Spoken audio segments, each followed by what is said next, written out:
Coffee acquired. So let's get into it. Autism diagnosis. So this video is going to be a little bit of a brain dump where I'm just going to be sharing my emotions and reflection on being evaluated and receiving my diagnosis. If you would like a more in-depth video of how I found a therapist to diagnose me and what that evaluation process was like, tell me down below in the comments and I will gladly make that video. So this is my third time trying to film this video because I have IBS and yeah. So anyways, my autism results came back. Oh, before we begin, so the neurodivergences, mental illnesses that I have are autism, OCD, ADHD, bipolar disorder with psychosis. I think that's it. Yeah, so I'm basically on meds for bipolar and psychosis, so I don't really experience that anymore. But the most pressing ones are my autism and my ADHD and a little bit of the OCD. So yeah, basically my autism results came back as severe, which was pretty shocking for my family, because, you know, they say that just looking at me, you couldn't tell that I'm autistic. But I think the boys that I've dated, on one date with, can definitely tell because they get really nasty with me and then I never hear from them again.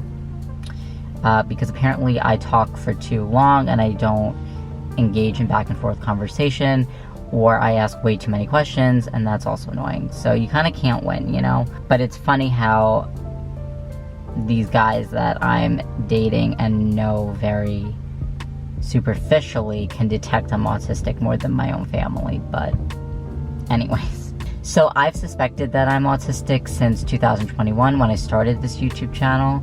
I was living alone in the city with my two roommates and I was having a lot of issues. I couldn't cook for myself, I couldn't clean, I couldn't do a lot of things which caused some issues, but I love my previous housemates and we're still close, so it's fine.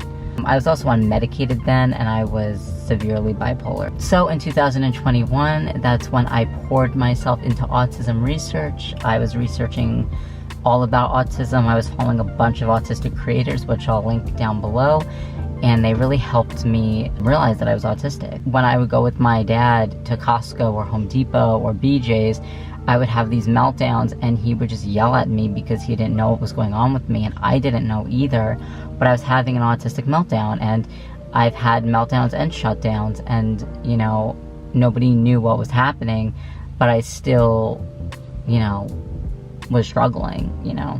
So additionally, I've really resonated with Quinny from Heartbreaker High, one of those. I'll also put that down below. All of this is going to be in the description box, but basically there was this one scene, two scenes actually. So the first scene is when Quinny and her girlfriend Sasha go out to a Asian restaurant, and basically there's all these close-up shots of people eating and people talking, and it's really loud and overwhelming, and Quinny kind of has a shutdown where she can't speak, so she goes mute. I've read that the term nonverbal is only to be used for people who can't speak at all, but Quinny has selective mutism, so she went mute, and Sasha thought that she was ignoring her and, you know, got really mad at her, so Quinny had to explain. There's also the second scene, which is where Quinny and Sasha go to a book event, like a meet and greet for an author.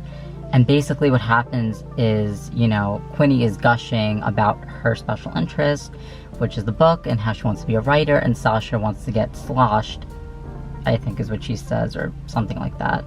And Quinny basically says that she can't handle a party right now, and Sasha responds by saying that she has to do everything for Quinny, and, you know, it's exhausting to be with her, and just really cruel things. So super not cool, super ableist, super mean. But in seeing these two scenes, I saw myself in Quinny because I've, you know, gushed about vintage clothing, as you all know, and thrifting, and filmmaking, and queer and trans studies, and, you know, I have to know who I can do that with. So with my family, I don't do it with them, so I think that's also why they didn't suspect I was autistic, because, you know, I don't ramble on about a specific topic. But if I'm with, you know, my ex, when I was with him, or if I'm with a prospective boyfriend, you know, somebody that I'm dating, I might do it with them. So, you know, it's like there's something called masking, which is where you kind of conceal your autistic traits. And basically, I would do that with a meltdown, I would do that with a shutdown, I would do that with my special interests, because even though I look fine on the outside, on the inside, you know, I also dissociate. So I'm having that meltdown internally in a separate space, and no one can really tell, but I'm still experiencing being autistic, you know?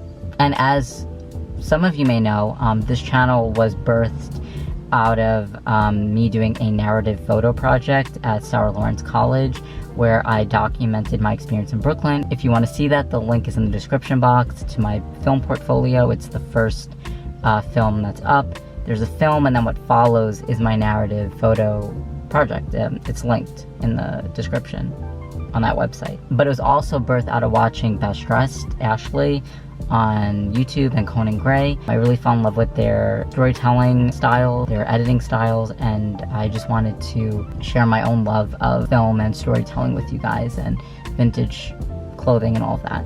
Also, outside of YouTube, I work for a nonprofit that employs autistic adults. So my role is writing profiles on the employees and then putting it into a book. So I will be a published author soon. And that work is really affirming, because when I'm interviewing and meeting my interviewees, I learned about myself, and I realized that I resonate with some of their stories. And that's also how I realized I was autistic, was, you know, through hearing that it took them a while to get employed, or, you know, feeling the happiest at this nonprofit because it works with autistic people. You know, it's employing them, it's giving them, it's employing and it's empowering them. So yeah.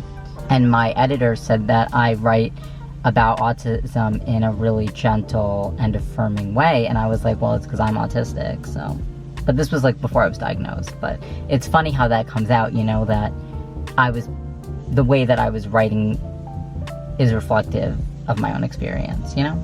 So I also have some sensory issues with bright lighting, white walls, etc., which is like why I had the meltdowns in Costco and BJ's and all those kind of stores. I remember when I was in high school, I was in this one math math teacher's room, and the walls were blue, and, you know, she used a projector. She didn't use a smartboard. And I really excelled in her class. Like, I was getting like high 90s. Then she was really transphobic to me, which was a whole thing. So I had to switch to another classroom, and the walls were yellow, and she used a smartboard, and I totally freaked out. I couldn't take my test, so they had to put me in the math center, which had blue walls, and I ended up doing well. So again, sign of autism that nobody picked up on. So yeah, when you look at me, basically you can't tell I'm autistic, or maybe in the first few minutes you can, I don't really know. Because I was at this party once with like a whole bunch of autistic people, and I asked them, like, do you guys think I'm autistic? And they were like, no. And then I felt really excluded and bad. But it's funny, not funny, but it's like really interesting that my results come up as severe autistic when like people don't think so, you know? But in my past relationship, I did require, like, I didn't demand any of this, but I, you know, did need a lot of caretaking. I needed someone to like make sure I ate every day, and like, you know, made sure that I was taking a shower, because showers can be a lot for me sensory wise, and just like things like that, like basic needs, which is why I'm trying to get like a support person so I can have some help. And, you know, a lot of like AFAB, assigned female at birth people, go so long, because my mom was like, why are we just noticing it now? And I was like, because I've spent my whole life masking, because I was told, you know, don't act like your cousins who are autistic, and like, don't act like that, stop doing that, you know? So, and I always wanted to be a good kid. Like, that's really important to me, is to be a good student and a good kid. And I'm a rule follower, unless the rules are like stupid, you know? But yeah, that's basically my story. So, you know, it feels like I've been holding my breath my whole life, and now I can finally breathe, which is really nice. So at first I was really happy. I was like, yes, finally, I've got my autism diagnosis. But at the same time, I did feel really sad because the things that people hate about me, I can't change. You know, I can work on it and, you know, work on my conversation skills, but it's gonna take some time, you know? So that's kind of disheartening. Unfortunately, I feel really stuck because a lot of therapists that work with autistic individuals don't take my insurance. My insurance is a Medicaid plan. It also sucks because employers are not hiring me. Like, my cover letters are pretty good, not to toot my own horn. So I always get the interview, but I don't move on past that. And, you know, some people, like, even though I'm not identifying as autistic, like, they're picking up on my autistic traits, which are undesirable in the workplace, so that's why nothing is happening. So I have to figure out, like, how to navigate that. My aunt said I could get a job coach, so if I get that, hopefully that can help. I'm great at writing, though, which is why I love my job at the nonprofit. It's really affirming and, like, enjoyable. Like, when I'm interviewing people, like, I'm smiling, I feel like my best. I feel absolutely my best when I'm interviewing and writing. It's my absolute favorite thing. Anyways, thanks so much for watching. I hope this video was helpful. If you resonate with it, let me know down below. If you can subscribe, that would really help me. My goal is to be monetized, so, because this is like the only job that I truly love, and I love making videos, and I love being creative and connecting with everyone. So if you can subscribe, that will help me reach my goal quicker. Thank you so much for watching. Let me know if you like this vintage scarf that I got. I'm wearing it as a little scarfie. You could also wear it as a bandana. But yeah, I hope that this was a fun video, and also I do offer peer support one-on-one for neurodivergent people, so I could help, you know, with helping you find a therapist, helping you get diagnosed, helping you with academia, you know, school, whether you're in high school or college. I can definitely help with that. So I maintained straight A's at Sarah Lawrence College, and I was hospitalized 4 times. So if you need advice or help, I'm here. And if you need, like, help call, like, if you're trans and you need help calling doctors, I'm your boy. I love finding resources. I love finding surgeons. I love, you know, doing that whole stuff, the nitty gritty. So if you need help, I just charge like $30 for 45-minute sessions. Anyways, it was so fun talking to you all. I'm really sad that this video is over, but yeah. Kisses. Bye, guys. And make sure to follow me on Instagram, because I'm going to be posting some, like, vintage thrifted finds and, like, selling soon. So you don't want to miss that either. So bye, guys. Take care. Love you.